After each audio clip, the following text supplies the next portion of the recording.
So welcome, ladies and gentlemen. I think we are live now. If not, we're live right now. I can see that. And so welcome to the wealth debate this evening. And we've got a special guest with us tonight. And that special guest is Mr. Alfonso Salemi. I'm just going to make sure everything seems to be going with the debate, make sure we're tracking the way we need to be tracking. And Alfonso, can you see us on your Facebook account yet? Are we there? Yeah, I think so. I'm just refreshing. Yeah. I'm refreshing and I don't see me up here anywhere. So maybe we're not live. It looks like we got 3 people. Could be just us right now, though. That could be the problem. We'll have a good time, right? Is live on your side there, Alfonso, yet?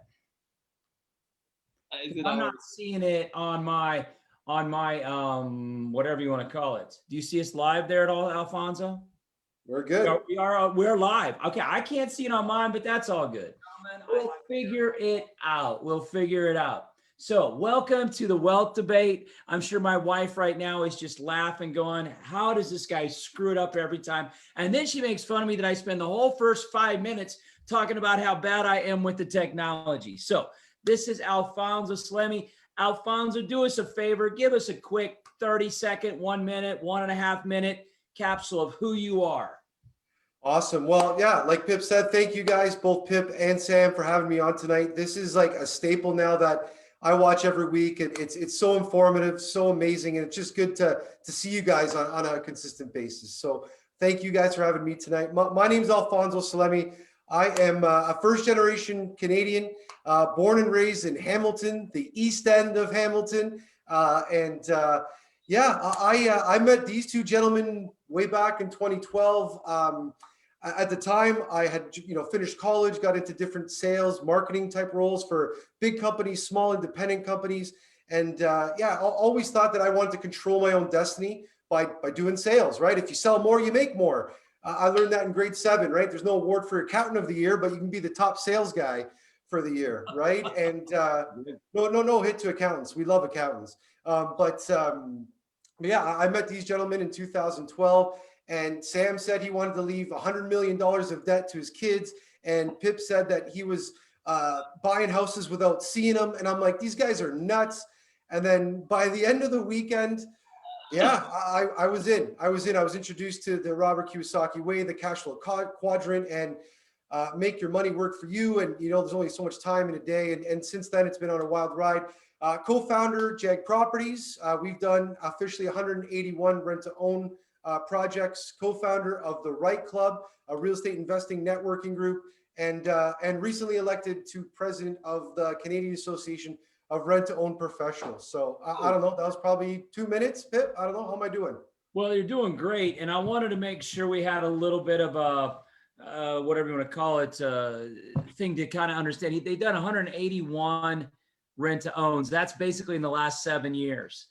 He started 8 years ago, but in the last 7 years, 181.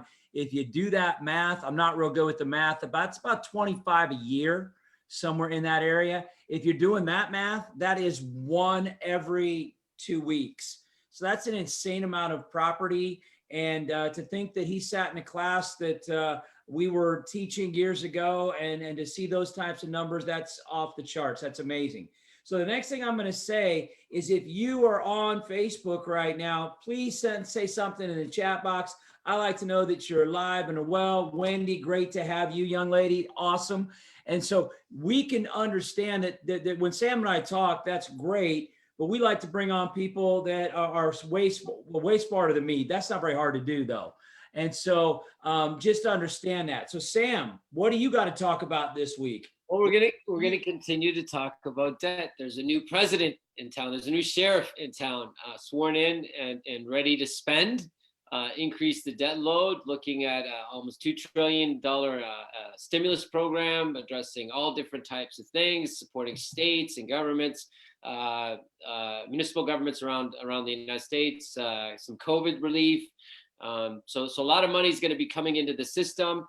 They're anticipating a 13% increase year over year in the stock market, but because of this influx of money that they imagine that the Biden presidency is going to put into the system, we should see real estate prices also rise over this next year based on this assumption that there's going to be a bunch of new money thrown into the system.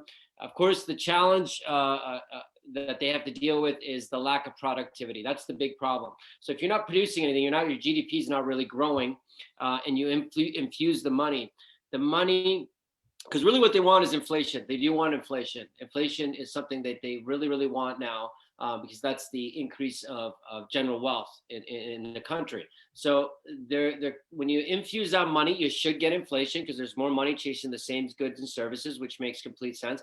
But if you're not producing anything and that money's coming in, that money's kind of replacing what's lost in the production, right? What's lost in the GDP. So it's not typically going to create a huge, spike in inflation, which again is what they want. The worst thing that can happen is deflation, and hyperinflation, but deflation in this time. And that's when people stop spending money. And when people stop spending money, you're in big trouble, right? The United States' number one commodity is consumption. It's not anything else. It's consumption. They consume more than anybody else. You don't have to convince an American to buy a fourth TV for their washroom. It's just, they have no problem doing that. So, and there's nothing wrong with that. And because of that, they have the strongest economy in the world. Because of that, they can battle through tough economic times faster than anybody because of their ability in their culture of consumption. So consumption is not bad. That's what grows the economy. We want consumption. Some people feel that it's excessive. Everything in the U.S. is bigger. They believe, right, that the cars are bigger, the houses are bigger, except Pip's muscles are not bigger. But other than that, things are bigger in the U.S. And there's nothing wrong with consumption. The problem with consumption for some people is they think that because Pips got more, they got less. And that's just not true, right? We've talked several times over these sessions that wealth is created, all wealth is created. So because someone's richer, it doesn't mean that someone's poor. Do the rich get richer and the poor get poorer? I don't know how you can get poorer, but rich, you can get richer for sure. And because people are getting richer, it doesn't mean that there's more poor people. That's an absolute fallacy. The world is much better off than it was 25 years ago, 50 years ago, 100 years ago, much better off than it's ever been. And sure, there's problems, there's still issues, but there's more wealth in the world than there ever has been. And that's a fact. And it's because wealth is created. If you're rich, your business plan is not to take from the poor. They don't have any money. So this idea that the rich are taking from the poor I don't know a better word that comes to mind than hogwash. It's just ridiculous. So what we want to do and what we like to do is educate people and make you feel good about wealth, make you feel good about creating wealth, about having stuff, about redistributing that wealth how you see fit, right? I really believe it's your moral responsibility to create as much wealth as humanly possible in your lifetime and redistribute that wealth as you see fit. There's a lot of places that need an influx of capital to help other people, and being able to be in control of that, to do the things you want to do. We were doing a 5-day challenge, and one of the pieces of homework were, what's your why?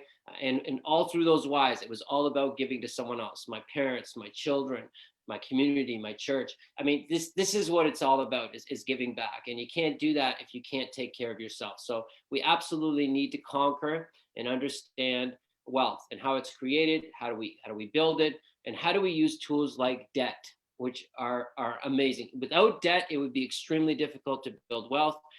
We talked about that in the 5+1 laws of wealth. You need access to debt. I was just looking at the debt clock, the world debt clock of the United States. Right now, it's 17.8 trillion. Yeah. I gotta say something, because you just called it the world debt clock of the United States. Oh, okay. I'm sorry. Right. So the world debt clock has all the countries. I'm sorry. The debt clock of the U.S. is running at 27.8 trillion, which against their 21.4 trillion in GDP runs them at about 101% debt to GDP. So their debt is higher than their GDP. Now, that might sound horrible and terrible. Oh my gosh, I can't believe it. Well, if you look at Canada's 1.8, almost 1.9 trillion of debt, national debt. GDP is 1.7. We're 110%, right? GDP to debt, debt to GDP. So our debt is higher, yeah. And if you really want to get excited, Japan, 14.5 trillion. to their GDP of 5.3 trillion. That's right, folks, 270%. Their debt to GDP is 270%. And this is a functioning, although sick economy, a sick, unhealthy economy, but it still functions. They've been running over 100% for several years, decades even. It's not, because you have a negative yield, which that's what it is. You're creating more debt than you're creating products and services, GDP. It doesn't mean it's the end of your country or the end of your economy. Absolutely, debt is something that we want to use when appropriate in a national setting. We need it to stimulate the economy, rebalance wealth, so we can continue to grow the economy. Just because a country's in debt doesn't mean it's falling apart. That's not true. It's who's controlling that debt. That's the big scary thing. It's not how much debt you have, it's who's in control of it. And people who know how to control debt will accelerate their growth of wealth faster than anybody. Trying to save your way to wealth is virtually impossible. Buying your way to wealth, different story. And this is what we want to learn and understand. Hip, you want to add to what's going on in the U.S. just a little bit about what you're hoping to see in the next few years? I'm hoping to lose a few pounds. That's the first thing I'm hoping. I'm hoping that my daughters are, healthy and all that kind of stuff, and hoping I don't get a lot more gray hair. But then I look over at Alfonso, and I probably got 15 years of age on him, and I still got some hair, which is kind of a good thing. But anyway, so I do want to say a couple of things about what Sam said. Then I'm going to bring Alfonso in here because he's working with, and I'm not trying to be mean when I say this, Johnny Lunchbox out there. The guy who's going to work every day, working at a factory, working at that business or whatever, not generally the owners of the company. He's working with the employee mentality. And what struggles are they facing as an average Johnny Lunchbox kind of mentality? The one thing I do want to say, and I've said this every time I've ever taught classes when it came to just real estate training, when I would do any of the 3-day classes, I would always say, you have a choice. And Robert Kiyosaki says savers or losers. My question is always, how long would it take you to save $1 million? Doing whatever it is you're doing, how long would it take you to save $1 million? And most people are like, I'll never save $1 million. Some very frugal people will say, well, it's going to take me 30 years. So the next question is always going to be, what's that $1 million going to be worth in 30 years if that's what it's going to take you? And then the next question that's even better, how long is it going to take you to borrow $1 million? If you have a good deal in front of you, guess what? You can do it pretty quickly. So this is where debt, leverage, all those things come in. And if you guys have comments on this stuff, please put them in the chat box. We'd love to see them. If you agree, you disagree, whatever, let us know in the chat box so we can have some discussion going back and forth, because I try to man the chat box while Sam is talking. Now we've got Alfonso. I'm not sure what Sam's even going to do for the next few minutes, but that's okay. So Alfonso, you're seeing lots of what I would consider tenant buyer customers are your working class, either blue collar, white collar type of worker. What are the challenges that you're seeing coming through on your desk every week, every month right now? Yeah, well, first and foremost, when we talk about debt, I think Sam's talking about, GDP, and I think there's got to get even peel back a further layer and the types of debt. Good debt, bad debt, buying an asset or buying a liability. What are you doing with that debt? And I think the problem is that there's just not enough good education. I'm working with, a few younger guys that are coming through colleges and universities, and they're not getting taught anything about credit score or how to leverage.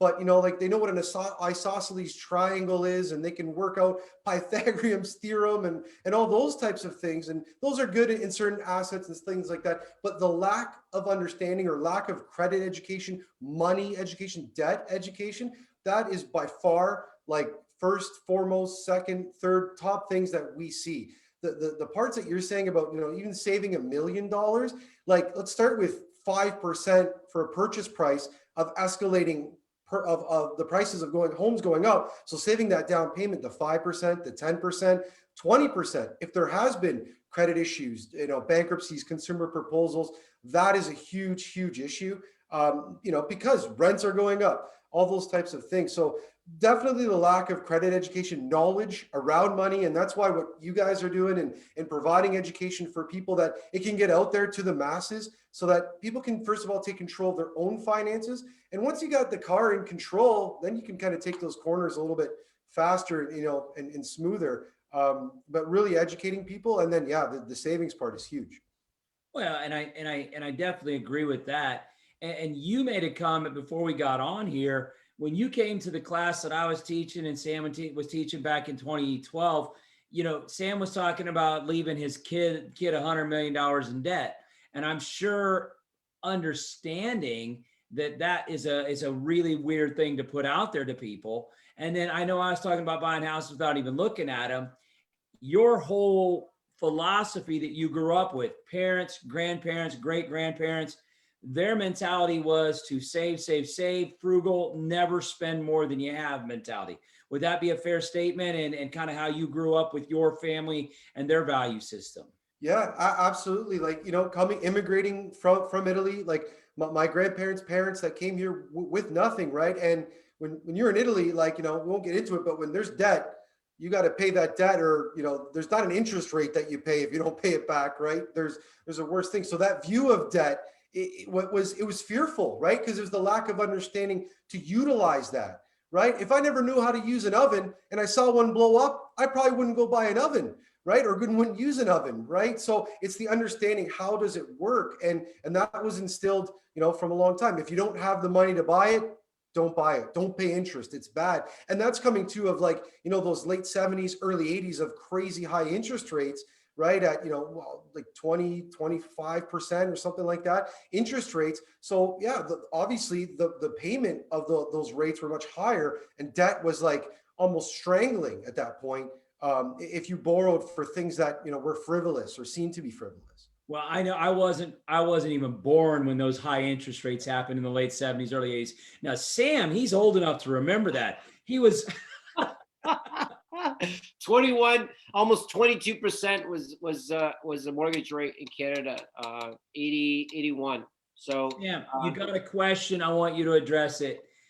Just a question for Sam. Debt is amazing when it is invested, according to this.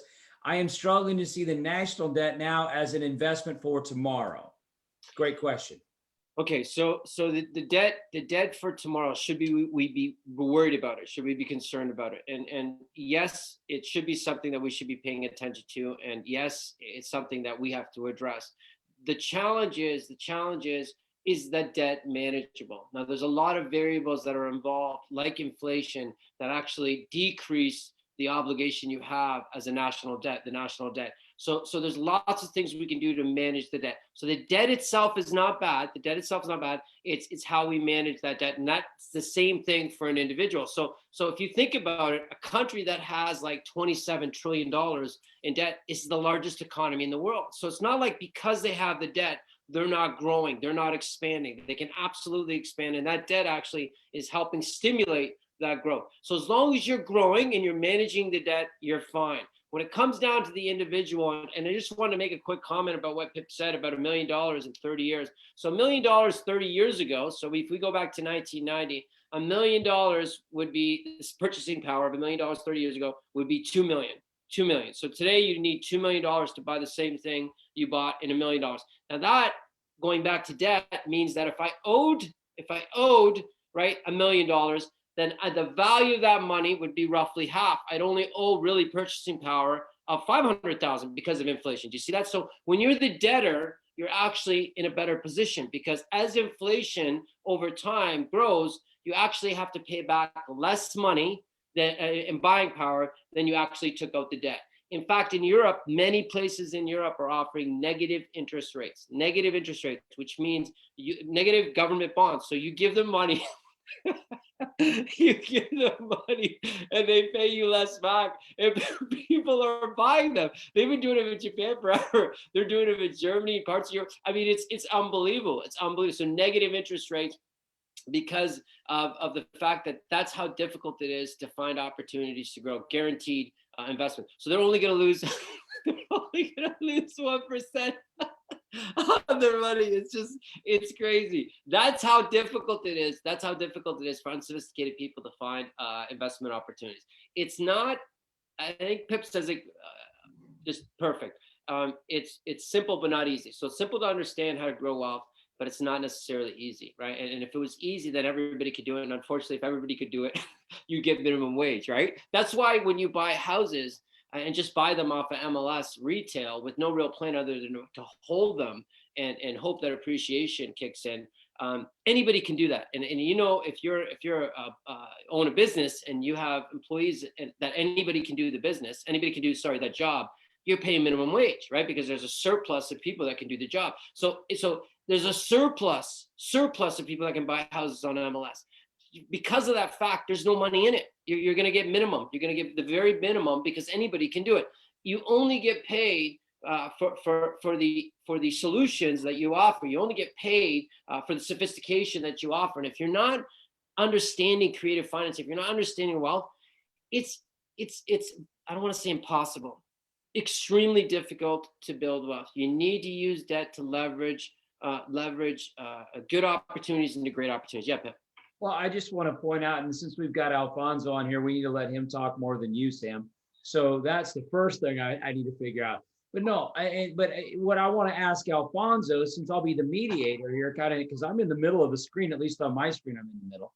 And so the point I want to make on that is that you're not buying retail per se. And if you are, you got to add value somewhere. And so Alfonso has got a business called Jag Properties where they're adding value, probably buying a little bit at market price just because of the way the market is right now. But they're adding value because they're taking it from a traditional rental and doing it something different with it, which is rent to own or lease option, whatever you want to call it. And when you add that value, that's what you're going to get paid to do. And Alfonso, you're not even using your own money and your own credit on most of these. Is that a fair statement? No, we use private investors, joint venture money. They're qualifying for mortgages. We're doing some stuff with the business itself now because we're qualifying for our own financing. But again, it's the bank's money at the end of the day. And to your point of solving that problem of people do need a house like that. Honestly, that was the closer. And I always quote you, Pip. So maybe maybe that's why the earlobes, they're ringing so much, the one's stretching longer than the other or something. But is that you always said when living under a roof gets out of style, that's when you'd stop doing real estate, right? When people need to stop needing a roof over their head.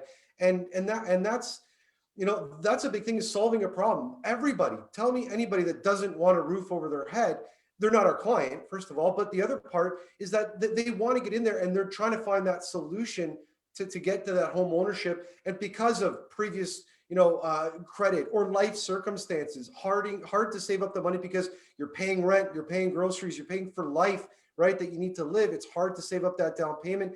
And then again, I always go back to like the lack of the credit understanding of you're doing things unknowingly that are impacting your credit, thinking the opposite because that's what you're told from somebody that doesn't know, right? And or somebody that's got an advantage, right? And the last thing, like I was walking through a Costco. This was way back when you could still walk into places and it wasn't locked down and all that. But and I like to talk with people that are there in person and make conversation. There was this lovely lady trying to sign me up for I think it was MasterCard when they broke the contract with Amex and then they went in the MasterCard. And she goes, "Hey, can I sign you up for a MasterCard Costco?" And I'm like, "Oh, it sounds great. Is there going to be a credit check?" And she goes, "Oh, just a little one." And I'm like, "Oh, it's just a little one." So I was like, "Oh, okay." I'm like, "Well, if it's a little one, we don't want to do the big one. The big one's bad." And then, I kind of pulled her aside a little bit and I said, "A credit check is a credit check. It's called Equifax.ca. Check it out. I know you probably said this more than just to me today, but it's probably better if you know what you're talking about. You might be able to help a few more people today." And that's, I don't know how many people would have just gone by, "Oh, it's just a little one, I'm going to get it," and gone to the next place, and impacted their credit, right? So helping people understand, like you said, those simple things that are not easy to apply. Simple but not easy. So Sam, go ahead. What were you gonna say, my friend? It's hard to understand when you put debt into a transaction how everybody can make money, and you'll hear Alfonso talk about the kind of opportunities that he presents to his clients, and he puts them in homes, people who want homes, and what he's doing, all the people involved, his investors, the banks, the mortgage brokers, the realtors, everybody's getting a piece of the pie. And that's why it's sustainable. Everybody makes a little bit of money. That's why it's sustainable, right? And the bigger the problem, the bigger the paycheck, the bigger you can share the wealth. That's what it's about. So what we can look at is the opportunity of how a bank, sorry, Pep, go ahead. I'm just going to try to get my visualizer to work right Yes. now. Okay. There is a percentage chance that I could kick us all off of Facebook on this. So I just want y'all to be aware of that right now. I'm going to do the best I possibly can right now. So Okay. just let you know, if it goes dark, power didn't go out here. I just screwed up. Just let you know that, because there's some things I want to talk about with debt versus assets and stuff. And Sam and I are going to draw some stuff out here. So here we go. Fingers crossed. Yay. Are we still on? Can you guys see this right here? I can. Okay. So it'll come up on, because Facebook's about 20 seconds late, which is fine. So Okay. I think we're good. Okay. I think we're good. So Sam, go ahead and say what you're going to say, and then I'm going to add some stuff to it. Let me say this to you. Get ready for your mind to be blown. Okay. Get ready for your mind to be blown. So why don't we do this, Pip? Why don't we do first the banking example, and then we'll show the banking example into property of someone actually getting a mortgage. And then we're going to show bridge it to something that Alfonso does and helps other people. Okay. So let's look at the banking opportunity. So when a bank offers you or gives you $100,000 mortgage, say at 3%. So we'll do $100,000 mortgage from the bank. So $100,000 mortgage, bank charges you 3%. Okay. So the bank makes $3,000 per year on that mortgage, right? As long as it's 100,000. Obviously, it goes down over time. They make 3%. So just a quick point that we want to make is return on investment is income divided by investment. Income divided by investment. So the income is 3,000. The investment is 100. They make 3%. That's how it works, right? So income divided by investment equals return on investment. That's just a quick thing. I'm sure most of you know that. If you don't, it's absolutely necessary to be an investor to understand how to calculate return on investment. It's the most important metric next to cash flow and obviously looking at the capital investment that you're making. Okay, so when if a bank's making 3%, think about that. If the bank's making 3%, how can they be in business, right? How can you be in business, have employees, have buildings, have costs, transactions, and you're making 3%. Now the bank makes money in other areas. They make money on service charges. They make money on trading accounts. They do. But the big fat cow in the room for them, the big one that produces the most milk, is going to be mortgages. That's what they want to do. Now the bank is offering 3%. Now, if the bank was only 3%, they'd go under, right? So how is it that the bank is still able to have the tallest, biggest building, as Pip says?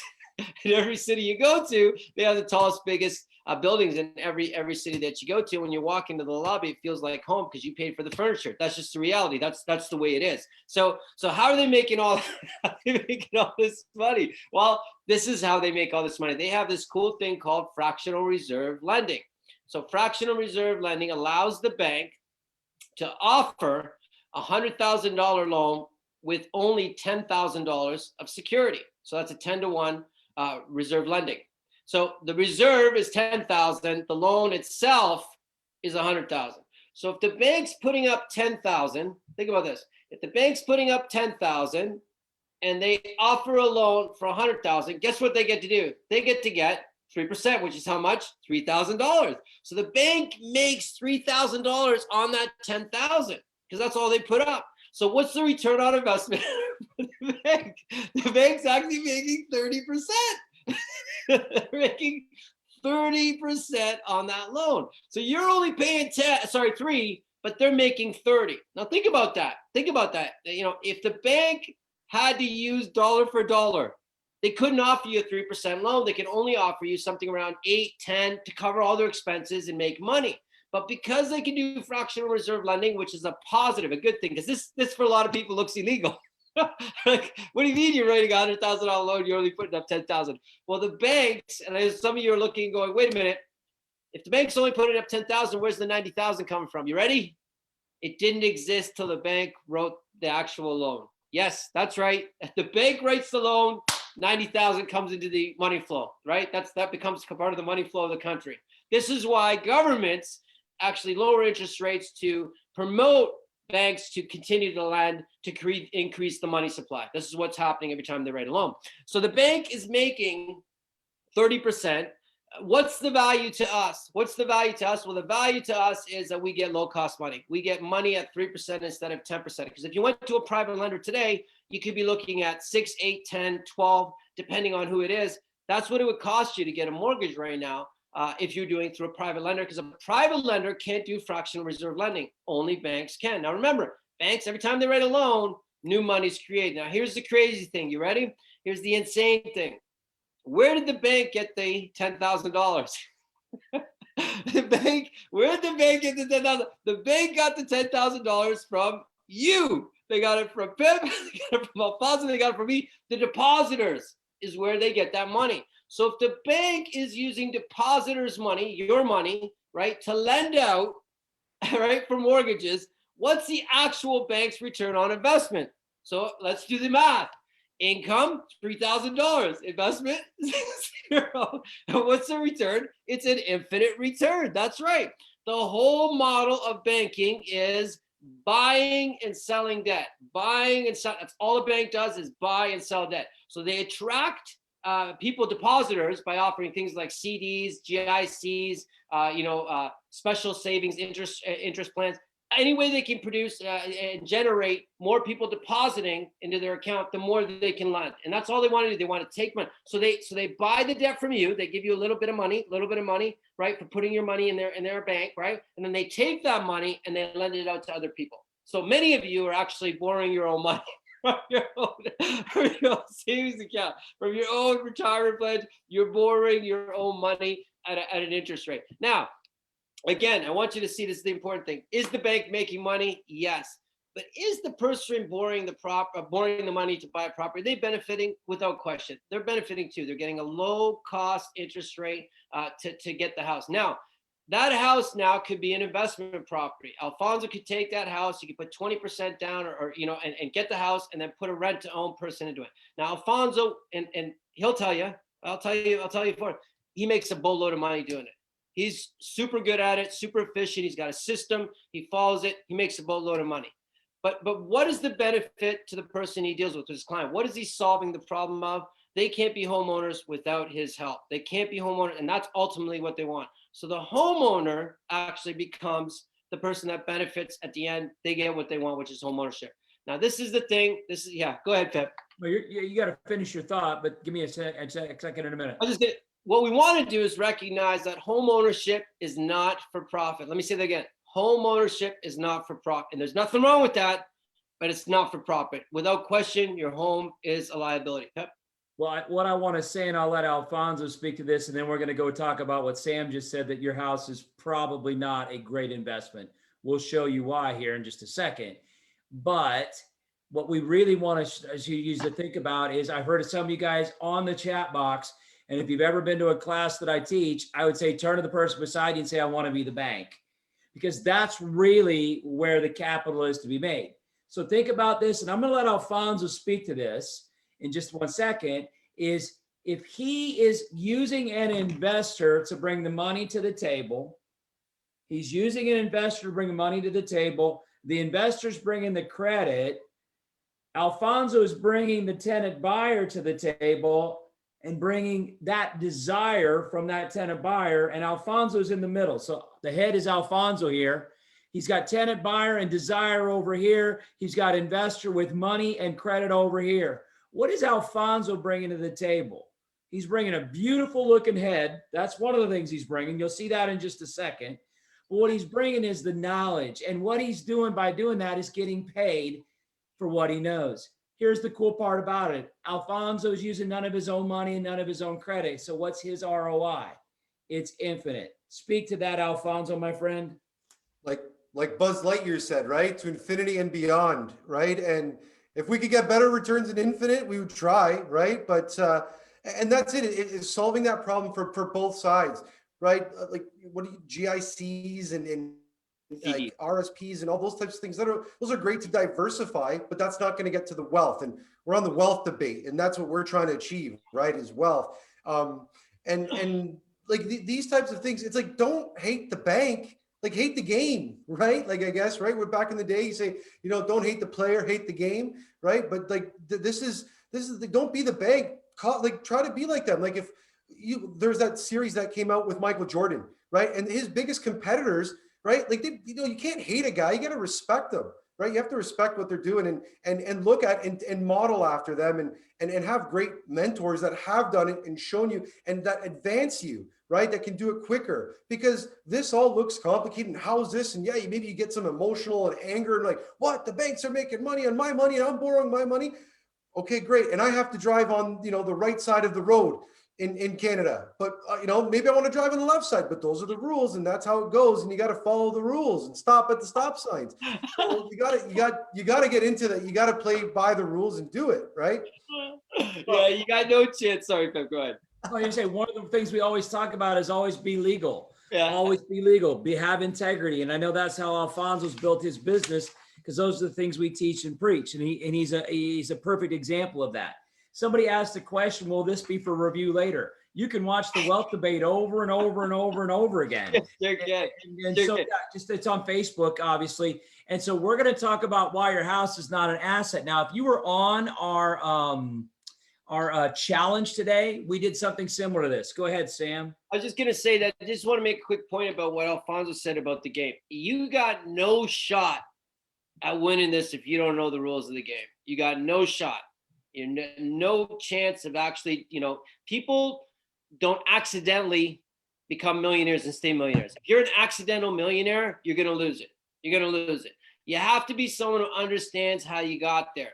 If you want to sustain and grow wealth, you have to understand the game and the rules of the game. And this is why it's so important to understand this stuff. So this is what we're going to do. We want you to understand. It's going to bother some of you. It's going to rub you the wrong way. But this is the reality. We don't make these numbers up. This is just the reality.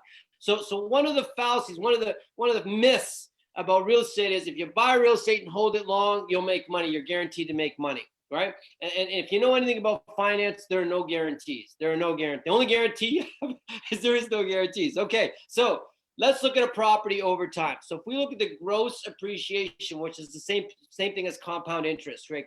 Compound growth of your house, right? That's what appreciation is. Year to year in Canada, it's sitting around, it's under 6, but around 6% long term. We're talking 50 or 75 or 100 years, okay? So long term, right? We don't want to look at a 10-year period or 5-year period, because I can show you a 5-year, 10-year period where it was horrible. I can show you a 5, 10-year period where it spiked, right? We want to look long term over the life of at least yourself, an individual. So if we look at about 50 years, we're looking at, just under 6%, okay?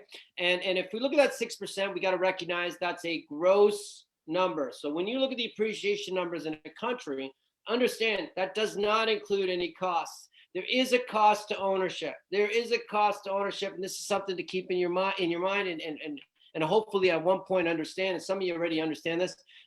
Real investors own nothing. Real investors own nothing, and this is the reason why. Ownership is the worst position to be when you're talking about investing, is actual ownership. Control without ownership, that's what we want. Okay, so when you own a house, what does that mean? Well, if my house is growing at 6%, Pip will talk about this all the time. The rule 72, they'll tell you that house is gonna double in value when, Pip? How many years will it take for that house to double? 12 years, because 72 divided by 6 is 12. So it's normal for a house in Canada or the US. In the US, it's a little bit longer, not much, maybe 15 years. A house value will double. And you think, well, that doesn't sound too bad. Every 12 to 15 years, my house is going to value. Here's the problem. What's happening during those 12 to 15 years? Well, there's expenses that we incur because there's a cost of ownership. And if you're a homeowner, you know this. So some of the costs that we're going to have to accept for owning a house are maintenance and insurance. So maintenance and insurance are going to be 1% of that appreciation. So the cost is 1%. Maintenance and insurance, 1% a year, that's what I'm going to have to pay, okay? Do I get that money back? Do I get my insurance money back if I don't make a claim? No, they keep the money. Do I get the money back from my maintenance? No, everything in your house gets older. You live in it, everything will get older, the roof, the furnace, everything, the windows, it has to be painted. I spend a few $1,000s a year just on the outside of my house to maintain the curb appeal. There's a cost for ownership. You can't let a house just deteriorate and do nothing. You have to take care of it. So 1% a year, okay? So the other thing we have to look at is that costs us money every year is Taxes. Taxes cost us roughly, on average, it's 1%. 1%. Now you might live in a market where the excuse me, 1% is actually high for your market. You're not paying 1%. So if you're in the GTA area, you're in LA, stuff like that, San Francisco, you're not paying 1% because the house values are so high relative to the taxes. That's why. So you're more maybe 0.5%. But if you're in another market where the house prices are lower than the national average or at the national average and lower, you're going to be paying around 1%, right? That's what you're going to pay 1%. When you go real low, guess what? It's more than 1%. It might be 1.5% relative to the value. So on average, we're talking 1%. That's the taxes. What's the other one that we got to pay for? That the hidden tax, they call it, the one that affects everything: houses, business, the stock market, inflation. Inflation is going to roughly cost you 3% of that appreciation every single year over time. So 3% is going to be cost of inflation. That means the value of my property, the capital, the equity I have in my property, its value is deteriorating about 3% per year. So when we factor all these in, what are we left with? 6% is my gross, -1, -1, -3. Look out, 1%. That's what you're making on your house, 1% a year. Now let's do the math again. Pip, how many years will it take for my value to double with the rule of 72? 72 divided by 1 is 72.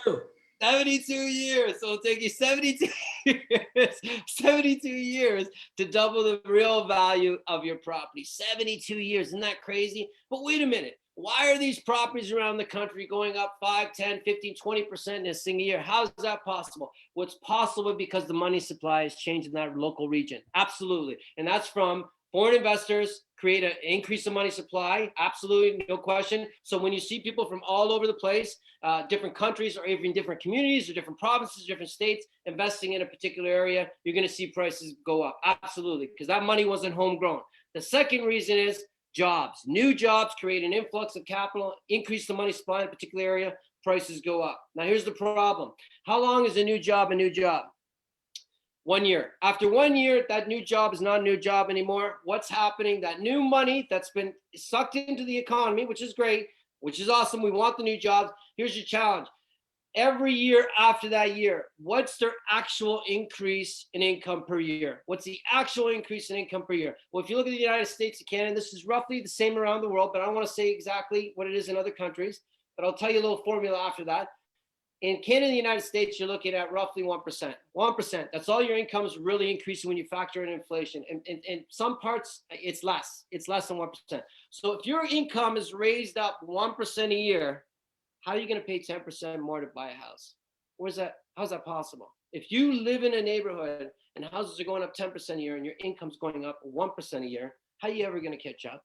It's not possible. It's not possible. So at some point, real estate prices have to come down to the community that actually live there, that actually grow there, that actually stimulate the economy there, and the prices have to come down. They have to come down, and they got to meet that. Now, when I say come down, it doesn't have to go like this. It doesn't have to be incomes can rise and this can flatten out and they can meet on the curve. It's something that can be a soft landing. Absolutely, it can sustain itself, but it can't sustain 10 and 15, 20% increases. That's not realistic. So what does this tell you about your own home? What should I do? Should I not own a home? I'm not saying that at all. We'd never say that. The three of us would never say, don't own your own home. We just don't want you to do this. Wake up in the morning and go, I love my asset. If you don't know the difference between an asset and liability, you got no shot. If you don't know the rules of this game, you got no shot. You know? I wake up every morning. I used to wake up every morning. I love my asset because I'm a homeowner. But now I wake up every morning and I do this. I love my liability because I recognize I love my house. I love where I live. And without question, it's the liability. And I'm okay with that. Liabilities are not the problem. Thinking that a liability is an asset, that's a huge problem. That's a problem that will create a trap over time. Pep? Well, I want to state this because, we're not the first people to say this. If you read Rich Dad, Poor Dad, he said your house is not an asset. He says that all the time. People freaked out. Accountants freaked out. Financial advisors freaked out. He literally had people telling him he was the stupidest person on the face of the earth. And Robert Kiyosaki got ridiculed by so many people because he said that. And all he's saying is true, real wealth is not going to be created by your house. It might be the biggest thing you ever buy. Don't get me wrong, but you got to have that utility of living. And that's what Sam is saying here. if we can factor in one thing that we can factor in here and then get something out of it, if you can use debt to lower some of your monthly costs so that you can do what? Create cash flow. You can make a property an asset. And that's how you make a property an asset is you do what? You make it cash flow. The more you can make it cash flow, the better of an asset it is. If you can use more of other people's money, your actual ROI or rule of 72, whatever you want to call it, is vastly better. So Sam, do you want me to do anything else on the visualizer here? I think we're good. The one thing, and probably don't have time to talk about it on this particular wealth debate. We'll talk about it maybe on the next one, is financially renting a house almost always is better than home ownership. Yes, renting is better financially than owning a home, without question. Yeah, yeah. I was like, what? Yeah, renting is better. Renting will save you, depending on the region that you're in, maybe $100 to $500 a month in extra money just by renting. In fact, this is the insane thing. You ready for this? When you're young, what do they tell you to do? Buy a house, pay off the mortgage as quickly as possible. You know what they tell you to do when you retire? Do you know what people do? They sell their house and they go rent. So renting's good when you're 65. Why isn't renting okay when you're 25? It doesn't make any sense. Alfonso, you want to share something? Yeah, and you know what? You guys wouldn't know this or have no way of knowing this, but so I have a triplex where I rent, and I'm actually renting out 2 other units in that triplex. That's my current living situation right now, and people are calling it house hacking and all these different things. But yeah, that's the current situation. Is that I'm currently renting from the company that owns the house, which I kind of own that company too, but I'm renting at that place. I have a good friend of mine, excellent investor, exceptional investor, rents to own. He rents to own, exceptional investor, right? Because rent to own is such a great structure and concept that he knows that he's renting the place with the option to purchase, but he doesn't have to purchase. He doesn't have to purchase. If he changes his mind 5 years later or 3 years later, he can leave. There's no obligation. Now, will he lose his non-refundable option consideration? Because there's a cost for having that option, right? Because you're taking something away from the actual owner, because the owner can't sell that house to anybody else, no matter what they offer. That's locked up, right? They can't do anything about that. So you got to pay for that. But that gives you the flexibility to do and move and be around wherever you want. Not this time, because we don't have time. But I'll tell you, we'll show you. Renting is better. I own a house, and I've been trying to convince my wife for 2 decades to try to sell and rent, because what I pay in taxes is rent in some places where I am. What I pay in taxes, and she's coming around after our son goes to university, moves out. We're renting. Renting is just, I don't see, and that's a personal thing. I don't see the value of home ownership as much as other people do. If you do, there's nothing wrong with that. Don't sell your house. I'm just saying, recognize that it's a liability and what it is. And the one thing I want to add, and we're already pretty well to the end of our time here tonight, is I'm seeing some comments on here of what, we grew up with. And my parents have both passed on now. I'm sure many of you still have your parents with you. And I'll get emotional when I say this. Treasure every minute that they're here, because when they're not, you'll miss them. And both of mine have passed on, and to this day, I still wish I could call my dad up and talk, or go eat my mom's brownies. That's what I'd really like to do, but that's a whole nother story. The point I want to make about that is our parents did the best they possibly could with the knowledge that they were given. And the reason, no matter whether you're 53 or 51, 52, what are you? Are you talking to me? Yeah, you, Sam. 41. What are you talking about?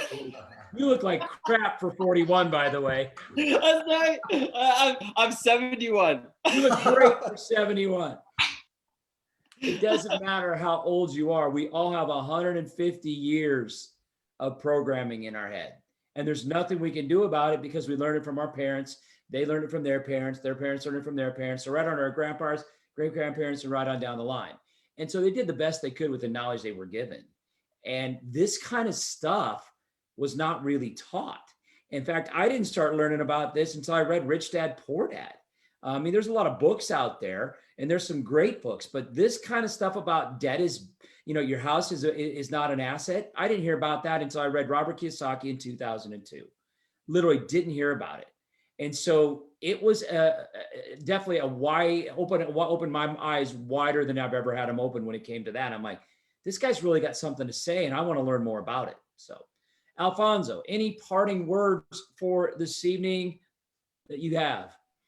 No, and again, from the time that you started and you learned it, and same with you, Sam, that you learned it and now you're teaching other people. That's I feel it's almost like an obligation. It's you can't just hold this information to yourself. You have to let somebody else know. Share it with somebody that you care about, a stranger. Like, share this video. Like, the information that these guys are putting out on such a consistent weekly basis, like, it's amazing. This is, you're not going to just Google this stuff and find it all out. You're going to get a whole bunch of stuff thrown at you, but how to actually work it out and apply it to your own personal situation. It's within our own grasp. We can't blame how we were raised. We can't blame rich people. We can't blame the economy. We can't blame politics, right? We have to put it on ourselves to learn that and grow that. And if you're not willing to, then I don't know, you can't complain, because it's within your grasp, it's within your hands. The information is now more easily available than ever in history, right? We don't have to send carrier pigeons and horseman messengers and all that kind of stuff. We're literally clicking live, and once Pip gets it all figured out, the technology works great, and we're live, ready to go. But yeah, again, the last thing I'll say is just thank you for both of you gentlemen for introducing me to a whole world, and really gone down the rabbit hole, lost all my hair thinking about it, but you know what? Gained so much more knowledge. So I'd rather have the knowledge than the hair. But yeah, thank you guys for doing it on a consistent basis, just doing it from a genuine, humble spot of helping others, because someone helped you and someone helped them. And if you just keep doing that, well, I'll let Pip give the quote from Zig Ziglar. And then that's what it's all about, is continuing to help everybody out there. And thank you. And hopefully this helped you guys tonight, for everybody that's watching or that will watch, and get on the challenge. If you see this, it's so much fun. Pip is like jumping through the screen full of excitement and energy, and Sam is just laughing, and it's so much fun. And that's the part. If it's not fun, like, don't do it. Why are you doing it, right? There's enough crappy stuff we got to put up with on a day-to-day. Don't make it part of like your 8-10 hours of work every day. Make it fun and do it. So I don't know. Thank you guys for having me on tonight. It's been a pleasure. I'm always like yelling at the screen and talking when you guys are actually talking. So it's actually fun to actually get some feedback tonight. So appreciate it. Thank you. Thanks, Alfonso. Sam, what do you got, my friend? Anything? Share the wealth. Share the wealth. Share the wealth. Alfonso's right.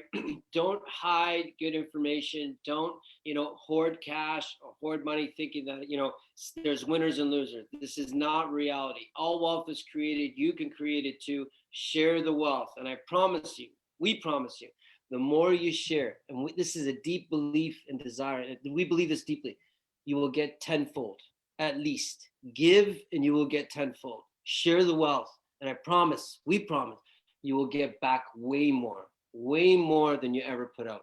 Know this to be true. You can only get what you give in life. It doesn't come for free. You have to give it up first. Thanks, Pip. Great stuff, guys. Couple of things, housekeeping wise. Share this with other people. Share this with people who disagree with these points. We would love to have them come on here. Not that we're going to change their mind, but at least we can have an open debate as to why we feel this way. And I'm completely fine listening to why somebody else feels that a different way. And so we would love that. So share this video. It's great. It's great when I know when somebody disagrees with me, I'm not a very good arguer. I'd rather let them win because I'd rather be happy than right. But if I can then say, I don't think I can probably give you much information on this, but read this, watch this. This guy, this lady's way better explaining what is going on than I am. And so I would always, and Sam knows this from the way I teach, Dave McCoffin. Oh my gosh, years since I've seen some of these guys. This is awesome. And so one of the things that I would always do when I taught a class, I would never be the authoritative one. I would always say, Robert Kiyosaki says this. This is Kiyosaki's philosophy. This is Kiyosaki's quote. So I never have to be the one at the front of that, whatever you want to call it, deflecting all that.